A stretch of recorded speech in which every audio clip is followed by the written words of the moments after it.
सर्वप्रथम आपको पवित्र बाइबल से परिचित कराते हैं। पवित्र बाइबल के पढ़ने वालों से आप पूछिएगा परमात्मा साकार है व निराकार?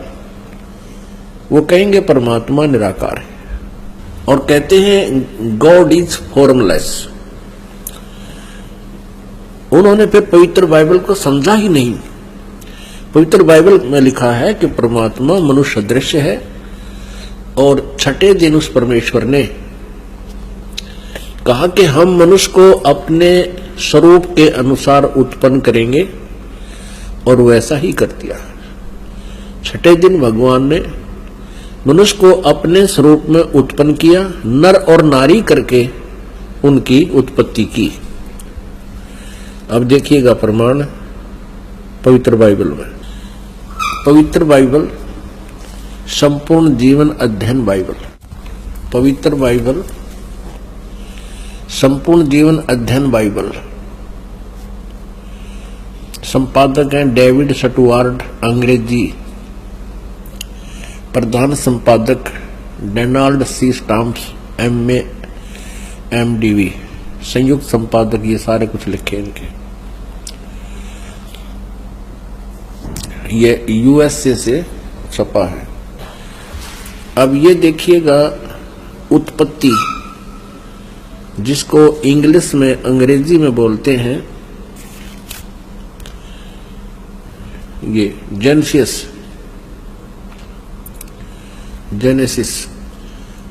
आरंभ यहां होता है। आदि में परमेश्वर ने आकाश और पृथ्वी की सृष्टि की। पृथ्वी बेडौल और सुनसान पड़ी थी और गहरे जल के ऊपर अंधियारा था तथा परमात्मा का आत्मा जल के ऊपर मंडराता था। जब परमेश्वर ने कहा कि उजियाला हो तो उजियाला हो गया और परमेश्वर ने उजियाले को देखा कि अच्छा है और परमेश्वर ने उजियाले को अंधियारे से अलग किया और परमेश्वर ने उजियाले को दिन, अंधियारे को रात कहा। सांझ हुई फिर भोर हुआ। भोर माने सुबह। इस प्रकार ये पहला दिन की रचना की प्रभु ने, परमात्मा ने, परमेश्वर ने। फिर परमेश्वर ने कहा कि जल के बीच एक ऐसा अंतर हो कि जल दो भाग हो जाए, तब ऐसा ही हो गया। तथा इस प्रकार सांझ हुई फिर भोर हुआ, ये दूसरा दिन हो गया। फिर तीसरे दिन कुछ और रचना की। सांझ हुई फिर भोर हुआ, फिर ये तीसरा दिन हो गया। ये फिर सांझ हुई फिर भोर हुआ, ये चौथा दिन हो गया। कुछ और रचना की परमात्मा ने, चौथा दिन हो गया। फिर ये प्रश्न नंबर 5 पे तथा फिर और बहुत सी रचनाएं की परमेश्वर ने। तो सांझ हुई फिर भोर हुआ, इस प्रकार ये 5वां दिन हो गया। अब हम छठा दिन पढ़ेंगे।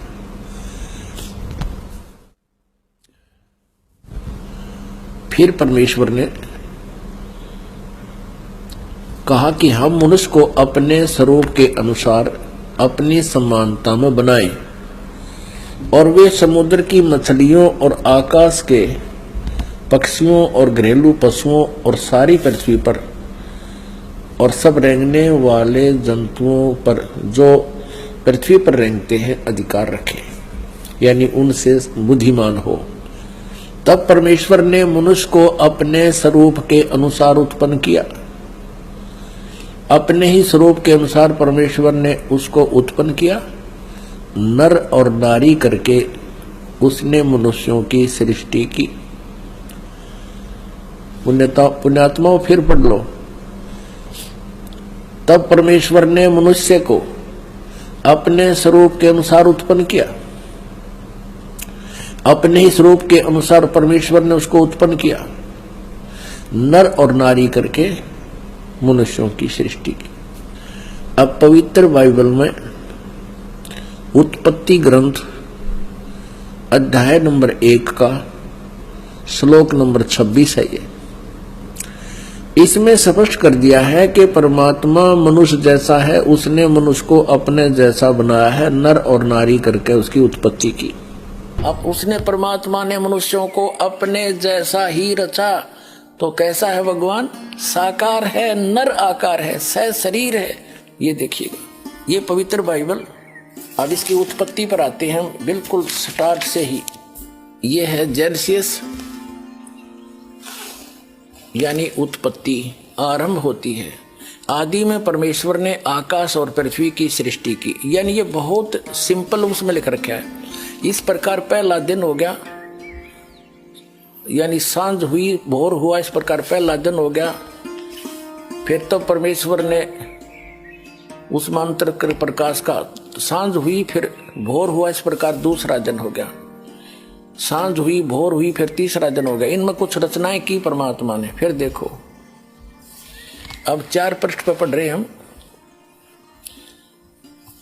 सांझ हुई फिर भोर हुआ, चौथा दिन हो गया।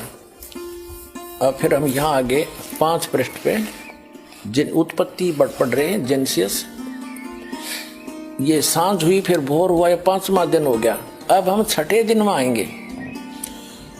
फिर परमेश्वर ने कहा, हम मनुष्य को अपने स्वरूप के अनुसार अपनी समानता में बनाए, और वे समुद्र की मछलियों और आकाश के पक्षियों और घरेलू पशुओं और सारी पृथ्वी पर और सब रेंगने वाले जंतुओं पर जो पृथ्वी पर रेंगते अधिकार रखे। यानी उनसे समझदार हो, खावे नहीं उनको कि देश कार्य कोई गलत लगा बैठे। फिर कहते, तब परमेश्वर ने मनुष्य को अपने स्वरूप के अनुसार उत्पन्न किया। अपने स्वरूप के अनुसार परमेश्वर ने उसको उत्पन्न किया, नर और नारी करके उसने मनुष्यों की सृष्टि की। तो पुण्यात्माओं, कैसा है भगवान? नर आकार, हमारे जैसा। अब उसने, परमात्मा ने मनुष्यों को अपने जैसा ही रचा। तो कैसा है भगवान? साकार है, नर आकार है, शरीर है। उसका नाम कबीर है, ये आगे सिद्ध करेंगे। और पुण्यात्माओं, पूरा विश्व ही भ्रमित है। पवित्र बाइबल की स्टडी करने वाले सभी ईसाई मानते हैं परमात्मा गॉड इज फॉर्मलेस। बाइबल क्या कहता है? वो साकार है। तो हमने सभी धर्मों को जानने के लिए उनके पवित्र सदग्रंथों को ही आधार मानना चाहिए, ना कि किसी धर्म के व्यक्ति क्या कह रहे हैं और क्या पूजा कर रहे हैं उसको आधार नहीं मानना चाहिए। ना फिर इन पुस्तकों की आवश्यकता क्या थी, जिनको आज तक सिर पर रखे घूम रहे थे कि इस में सर्वश्रेष्ठ ज्ञान है, तो उस ज्ञान को ही आधार मानेंगे। और इस दास के अतिरिक्त विश्व में आज तक इसको कोई क्लियर नहीं कर सका। और दास के कोई इसमें ये ना समझना कोई अभिमान कर रहा हूं, ये ना समझना कि दास अभिमान कर रहा है। ये परमात्मा अल्लाह अकबर, उस अल्लाह कबीर की दया है। इस दास को उस परमेश्वर ने भेजा है इस काम के लिए। अब ये भी स्पष्ट करते हैं कि जिसने सब सृष्टि की रचना की, जिस अल्लाह अकबर ने, जिस अल्लाह कबीर ने, जिस कंप्लीट गॉड ने, उसने किसी को भी मांस खाने का आदेश नहीं दिया, ना एनिमल्स को, ना बर्ड्स को, और ना मैन को, किसी को नहीं। देखो, पवित्र बाइबल पढ़ रहे हैं, उत्पत्ति ग्रंथ। फिर परमेश्वर ने कहा, हम मनुष्य को अपने स्वरूप के अनुसार अपनी समानता बनाएं, और वे समुद्र की मछलियों और आकाश के पक्षियों और घरेलू पशुओं और सारी पृथ्वी पर और सब रेंगने वाले जंतुओं पर जो पृथ्वी पर रेंगते हैं अधिकार रखे। 27 में कहा कि तब परमेश्वर ने मनुष्य को अपने स्वरूप के अनुसार उत्पन्न किया। अपने ही स्वरूप के अनुसार परमेश्वर ने उसको उत्पन्न किया, नर और नारी करके उसने मनुष्यों की सृष्टि की। हो गया सिद्ध। God is in man form, परमात्मा मनुष्य आकार है। तो पुण्यात्माओं, अब आगे ये देखते हैं कि उस परमात्मा ने किसी को भी मांस खाने का आदेश नहीं दिया। देखो,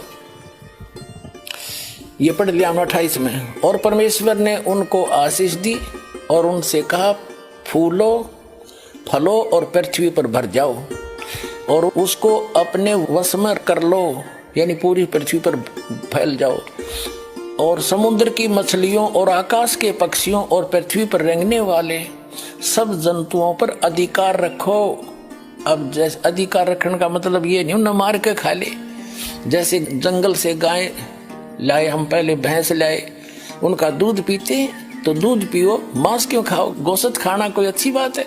और देखो परमात्मा का आदेश नहीं है, ये पूर्ण परमात्मा का अल्लाह अकबर का आदेश नहीं है। देखिएगा अधिकार को। फिर परमेश्वर ने उनसे कहा, सुनो, जितने बीज वाले छोटे छोटे पेड़ हैं सारी पृथ्वी के ऊपर हैं, और जितने वृक्षों में बीज वाले फल होते हैं वे सब मैंने तुमको दिए हैं, वे तुम्हारे भोजन के लिए हैं। किसके लिए? मनुष्यों के लिए। ठीक। अब पशु पक्षियों के लिए देखो, ये 29 नंबर श्लोक हमने पढ़ा है, आयत 29। अब 30 में क्या कहा भगवान ने, अल्लाह अकबर ने, तो जितने पृथ्वी के पशु और आकाश के पक्षी और पृथ्वी पर रेंगने वाले जंतु हैं, जिनमें जीवन का प्राण है, उन सब के खाने के लिए मैंने सब हरे हरे छोटे पेड़ दिए। और वैसा ही हो गया। तब परमेश्वर ने जो कुछ बनाया था सबको देखा, तो क्या देखा कि वह बहुत ही अच्छा है।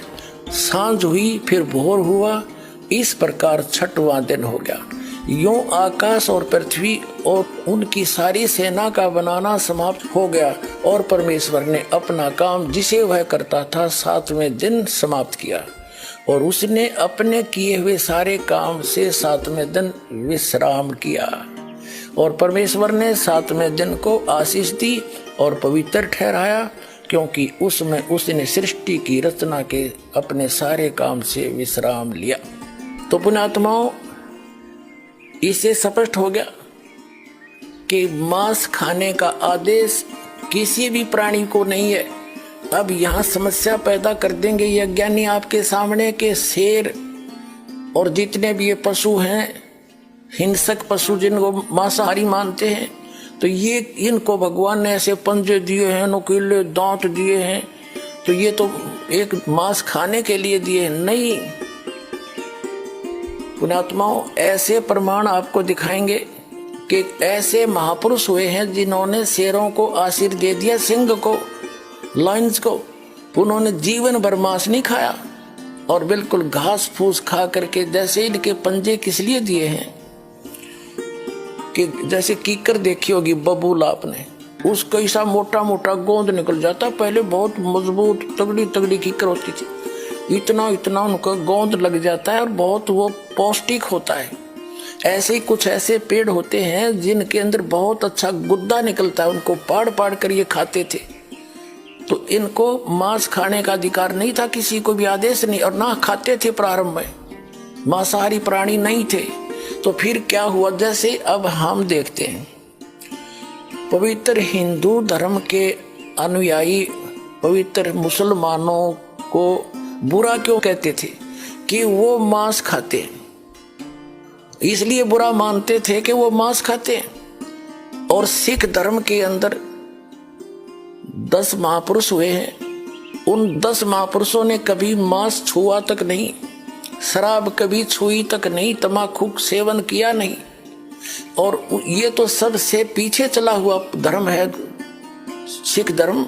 इसके अंदर कितनी बिजली गिर गई इतनी जल्दी, मांस खाने लगे, जैसे भेड़िए खाते हैं, शराब पीने लगे और लुकमा सुकमा तम्बाकू भी सेवन करने लगे। क्या उन महापुरुषों का आदेश था कि तुम ये ऐसा जुल्म करो? या हिंदू धर्म के अंदर कोई ऐसा कोई आदेश है कि मांस खाओ?